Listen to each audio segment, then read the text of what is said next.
มากราบสบายดีทุกคนเนาะทุกคนเนาะมื้อนี้ก็มาพอกับบ่ทนทะเลแล้วเนาะมื้อนี้ก็เป็นวันหยุดของบ่ทนเนาะทุกคนเนาะมื้อนี้บ่ทนก็สิมาซักปกซักผ้านะทุกคนเอ้ยสิมาถ่ายโครงการคลิปให้บ่ทนให้ทุกคนได้เบิ่งเนาะทุกคนเนาะจะได้ก็เป็นกำลังใจให้บ่ทนหน่อยเด้อแต่ก่อนอื่นบ่ทนก็กราบขอโทษขออภัยทุกคนเด้อบ่ทนผ้าก็สิมีติดอ่างไปแน่นะทุกคนเอ้ยบ่ทนก็เขินๆอายๆเนาะทุกคนอีกอย่างก็บ่ทนก็เป็นคนเว้าแบบมันแบบ อันนี้ไหมอยากติดอ่างนะทุกคนเลยแต่ก่อนอื่นมาบ่ต้นก็อยากสินส่วนเสื้อผ้าเนาะทุกคนเนาะอยากเอาเสื้อไปซักเฉพาะเสื้อเนาะนี่เอาซักเอาแยกเรียบร้อยเนาะเอามาใส่แพ็คแล้วก็เปิดน้ำไว้นะทุกคนเนาะเฮาก็เปิดน้ำเป็นย่างไว้เรียบร้อยเฮาก็สิย่างเข้าไปห้องเนาะหาเก็บอันนี้นะผ้าห่มไว้นะทุกคนเลยบ่ทนกับผากน้ำกับบ่ทันเนาะทุกคนเลยนี่แหละเฮาก็มันหยุดบ่ทนเนาะมื้อนี้กับเมียบ่ทนก็เฮ็ดงานเนาะหยุดบ่ได้ตรงกันเนาะทุกคนเนาะแต่ก็กราบขอโทษขออภัยนะทุกคนเอ้ยมันพากไปนำคิดนำบ่ทันนะทุกคนพากนำบ่ทันเอาแนวใดเฮาซอยกันได้เฮาก็ซอยเนาะแนวใดเฮาเฮ็ดได้เฮาก็เฮ็ดอันนี้ก็เป็นตะกร้ากางเกงเนาะทุกคนเนาะกีนี่ก็เป็นตะกร้าเสื้อเฮาสิซักเฮาสิบ่ซักรวบกัน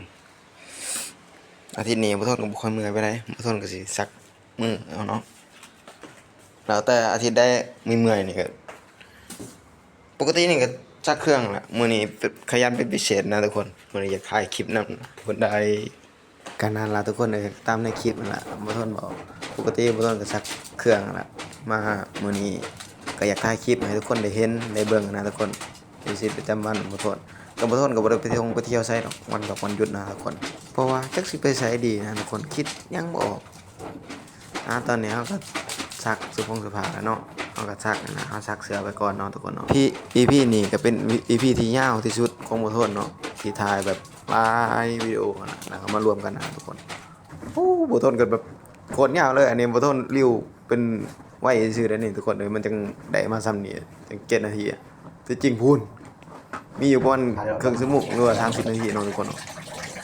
อันนี้บ่ทนก็ใส่น้ำยาปรับผ้านุ่มเนาะบ่ทนซักเสื้อไว้เรียบร้อยแล้วเนาะนี่เฮาใส่น้ำยาปรับผ้านุ่มยังเรียบร้อยเนาะเฮาก็สิตัดผ้าไปเวลาเฮาเฮ็ดแล้วเนาะผู้ใดมีคำแนะนำแบบใดก็บอกบ่ทนนี่เด้อทุกคนเอ้ยเพราะบ่ทนก็พากครั้งแรกนะทุกคนก็พากครั้งแรกครั้ง2ครั้ง3นี่แหละบ่ทนก็จำบ่ได้นะทุกคนเห็นเขาเจ้าพากนะคือบ่พากม่วนพากดีแท้ฟังแล้วมันเพลินมันเพลินหูเพลินตานะทุกคนพอบ่ทนมาพากไปปุ๊บโอ้ มันบ่คือนะบ่คือเขาเจ้าพากนะผู้ใดมีคำแนะนำแบบใดก็ฝากแนะนำบ่โทษนี่เด้อทุกคนเอ้ยบ่โทษสิได้เอามา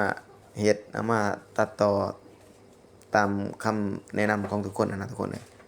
บ่โทษก็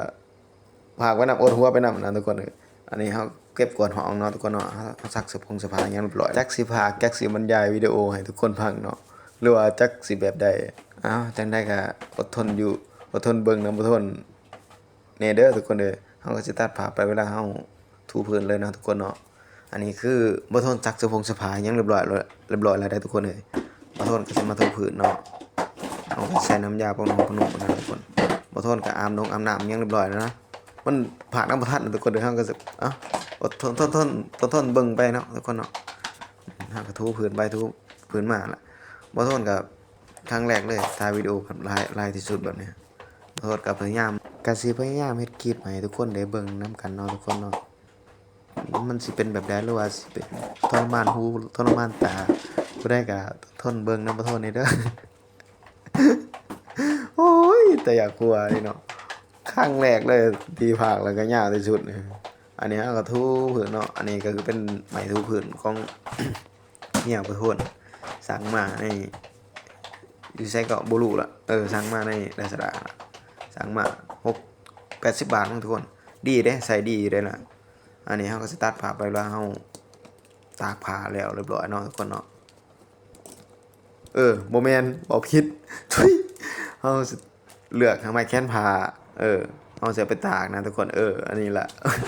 อันนี้เอา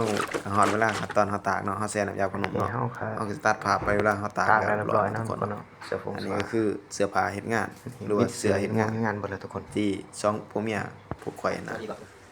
ที่ได้เฮ็ดต่อมาก็ตัดภาพมาเวลาเฮาเวลาบ่ทนสิ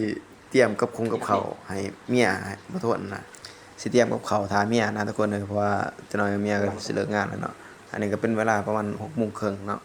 อันนี้บ่ทนก็สิหั่นเนื้อเลือตั้งแต่มื้อนั้นล่ะทุกคนโอ้เนื้อนี่ยังสดอยู่เนาะโอ้ลายมันแบบคือเสือห้องไห้นะทุกคนเลือดลายมันโอ้ยโหมันติละคือเนื้อยังก็วากิวเพิ่นได้เฮาสิหั่นเฮ็ดจิ้มจุ่มถ้าเมียเนาะทุกคนเนาะเฮาหั่นไว้เวลาเมียเลิกงานมาเฮาสิได้กินเลยนะทุกคนตอนนี้มันก็สิเหลือแต่เนื้อแล้วก็ใส่ขี้เพียเนาะทุกคนเนาะนี่บ่ทนก็จัดเรียงเนาะจัดเรียงให้มันน่ากินน่ารับประทานนะทุกคนเลยแนวใดมันน่ากินน่าทานเฮาก็เฮ็ดไปนี่แหละเนาะทุกคนเนาะจัดเรียงการเลี้ยงบ่ได้งามบ่ได้ดอกทุกคนเลยเลี้ยงใส่กล่องนะเฮา มันก็สิมีขี้เพียหยังก็ใส่เพียนะทุกคนเฮามันเหลือแล้วก็เนื้อเนาะเฮาสิไปล้างแล้วมาหั่น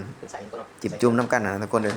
จิ้มจุ่มมันสิรสชาติมันจะออกคมๆเนาะโอ้เข้ากันยังทุกคนแนะนำเมนูนี่ลองเบิ่งเด้อทุกคนกินหลายก็บ่ดีบ่มีหยังดอกมันสิบ่มีเงิน อันนี้เฮาก็ล้างยังเรียบร้อยแล้วทุกคนเนาะเฮาล้างไว้ยังเรียบร้อยแล้วเฮาก็มาจัดเรียงนั่นล่ะเอาจังได้ก็EPนี้ภาคผิดภาคถูกก็ขอโทษขออภัยเด้อทุกคนฝากติดตามฝากกดไลค์กดแชร์บ่ทนให้เด้อบ๊ายบายเด้อเอาแบบใดก็ทนอยู่ทนเบิ่งเด้อทุกคนนี่แล้วทุกคนเสร็จจิ้มจุ่มเฮามื้อแรกนี่เฮ็ดทาเมียทุกคนอันนี้คือใส่ขี้เพียเนาะทุกคนเนาะเฮาล้างเรียบร้อยแล้วแต่บ่ทนบ่ได้ปีนใส่เด้เอาสำนี้ล่ะสำนี้ก็เหลือเพื่อเหลือๆทุกคนมากินน้ำทนเด้อมื้อแรกนี่ทุกคนเฮาเตรียมไว้แล้วเนาะพร้อมแล้วทุกคนนี่ทาเมียมาอย่างเดียวทุกคนเอาสิได้กินกันเลยนี่มากินน้ำทนเด้อมื้อแรกจังได๋ EP นี้ก็ฝากติดตามฝากกดไลค์กดแชร์ให้บ่ทนเด้อบ่ทนจังได๋ EP คลิปนี้ก็ขอตัวเพียงส่ำนี้เนาะทุกคนเนาะฝากเป็นกำลังใจให้บ่ทนเด้อกราบสวัสดีหรือว่าสบายดีเนาะทุกคนเนาะบ๊ายบาย